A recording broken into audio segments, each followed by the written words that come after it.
আজ হচ্ছে শুক্রবার, সকালে ঘুম থেকে উঠেই বায়না হয়েছে মা আজকে কিন্তু পোলাও রান্না করবে, মাটন রান্না করবে।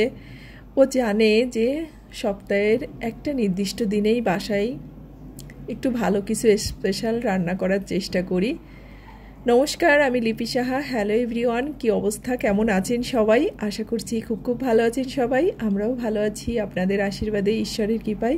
আর আপনারা যে যেখান থেকে আমার ভিডিওটা দেখছেন সবাইকে অনেক অনেক ওয়েলকাম। তো আজকে হচ্ছে শুক্রবারের সকাল। ছেলেকে একদম সকালবেলা উঠে গরম জল করে স্নান করিয়ে ওকে আর কি গীতা ক্লাসে পাঠিয়ে দিয়েছি।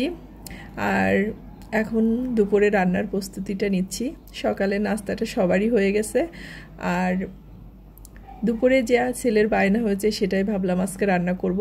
তবে আজকে একটু আমার পছন্দ মতো পোলাও রান্না করব। আমার পোলাওটা এইভাবে রান্না করলে এত ভালো লাগে যে পোলাও খেলে যে মুখের মধ্যে একটা অরুচি ভাব আসে বা কেমন একটা আসে না, সেই ভাবটা হয় না। একটি ভাতের কাছাকাছি কিন্তু পোলাও জাস্ট অসাধারণ লাগে কিন্তু খেতে। তো আজকে ভাবছি আপনাদের সাথে সেই পোলাওটার রেসিপি শেয়ার করব। জানি না কার কেমন লাগবে, তবে আমার তো ভীষণ ভালো লাগে। তো এই যে রান্না বাড়ার জন্য যে প্রিপারেশনটা দরকার, তো সব কিছুই আর কি আগে থেকেই করে রাখছি যাতে রান্না করতে গেলে আর ঝামেলাটা না হয়। আসলে রান্নার সময় যদি সব কিছু হাতের কাছে থাকে রেডি করা, রান্না করতে খুব একটা বেশি সময় কিন্তু লাগে না। তো এই যে এদিকে হচ্ছে একটু মাংসের জন্য আলু কেটে নিলাম। আর আমি সবসময় বাটা মশলাই সব কিছু রান্না করি, সেটা মাছ হোক, মাংস হোক বা ডিম হোক, কারণ আমার হাজবেন্ড একটু বাটা মশলা খেতেই বেশি পছন্দ করে। আসলে সে তো আর বোঝে না যে রান্না বাড়ার আগে এগুলো করাটাও অনেক খাটনি বা পরিশ্রমের কাজ। অবশ্যই এতে কোনো আমার কষ্ট হয় না, কারণ আমি এভাবে রান্না করতে করতেই অভ্যস্ত এবং এটা একটা অভ্যাসে পরিণত হয়েছে। তাই আমার এটা যখন যতটুকু লাগে তখনই আমি মশলাটাকে রেডি করে নিই। তো যাই হোক, এদিকে ধনে, জিরে, আদা, পেঁয়াজ, রসুন সব কিছু আর কি বেটে নেব। তো পোলাওর সাথে তো খুব একটা ঝামেলা আমার মনে হয় থাকে না। পোলাওটা হলে আর একটু মাংস, সেটা মুরগি হোক, খাসি হোক, যেটাই হোক হলেই আর কি হয়ে যায়। কিন্তু মাছের ক্ষেত্রে 2-3 পদ কিন্তু রান্না করতেই হয়।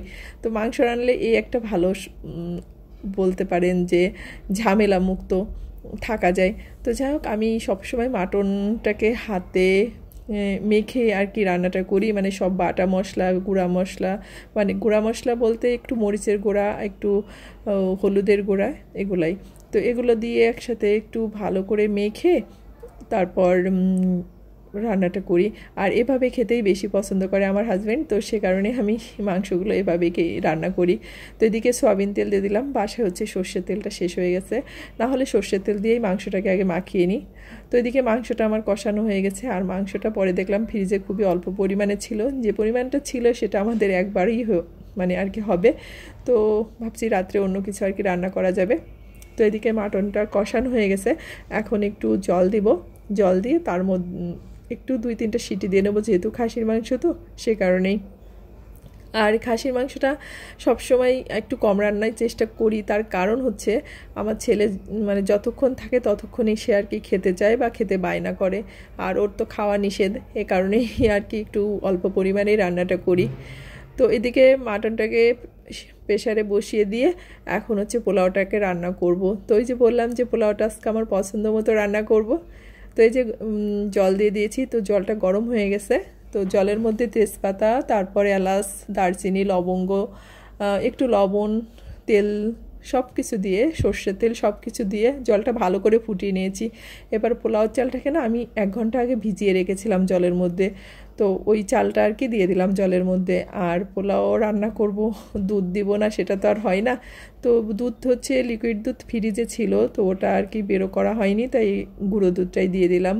তো এই যে পোলাওটা দমে বসাবো, তো এ পর্যায়ে একটু গাজর রেখেছিলাম, তো ওই গাজরটাকে দিয়ে দেবো। আমার সাদা পোলাওর মধ্যে একটু গাজর দিলে ভীষণ ভীষণ ভালো লাগে। তো এদিকে পোলাওটাকে বসিয়ে দিয়ে এই যে মাটনটার মধ্যে এখন হচ্ছে এই আলু দিয়ে দিব, কারণ সিটি দেওয়া হয়ে গেছে, একদম পুরো নরম হয়ে গেছে, দেখেই বুঝতে পারছেন মাংসগুলো সব হাড্ডি মাংস সব আলাদা হয়ে গেছে। তো এখন এই আলুটাকে দিয়ে আরেকটু ভালো করে কষিয়ে তারপর ঝোলটা দিয়ে দিব। আর এদিকে হচ্ছে এই যে পোলাওটা এখন দমে দিব, তাই গাজরটা দিলাম। আর এখন যে জিনিসটা দিব সেটার জন্যই পোলাওটা এত সুস্বাদু হবে, সেটা হচ্ছে ঘি। আর পোলাওর ক্ষেত্রে এই যে শেষে এই ঘিটা দেওয়া হয় না, এই ঘির ফ্লেভারটাই কিন্তু পোলাওকে অসাধারণ করে, আর খেতেও দুর্দান্ত লাগে। তো এইদিকে হচ্ছে যে বেশ অনেক পরিমাণে ঘি দিয়ে দিলাম, আর এখন একটু সামান্য পরিমাণ গোলাপ জল দিয়ে দেব। আর গোলাপ জল বা কেওড়া জলের ব্যবহারটা আমার হাজব্যান্ড খুবই কম পছন্দ করে, তো আমি খুবই সামান্য পরিমাণ দিলাম। তো এদিকে পোলাওটা হয়ে গেছে, দেখেন পোলাওটা কি সুন্দর ঝরঝরা হয়েছে। আর এই পোলাওটা না খেতে অসাধারণ, সবাই একবার বাসায় ট্রাই করে দেখবেন। তো এদিকে হচ্ছে এখন খাওয়া দাওয়ার পালা, সব কিছুই রান্না বাড়া হয়ে গেছে, যেহেতু অল্প পদের রান্না তো দ্রুত হয়ে গেছে। তো এখন হচ্ছে খাওয়া দাওয়া করে নিব। আর পোলাওটা কেমন হয়েছে যদি আপনাদের ভালো লেগে থাকে অবশ্যই একটু কমেন্টের মাধ্যমে জানাবেন। আর সবাই খুব ভালো থাকবেন, সুস্থ থাকবেন, আর অবশ্যই সাবধানে থাকবেন। দেখা হচ্ছে নেক্সট ভিডিওতে।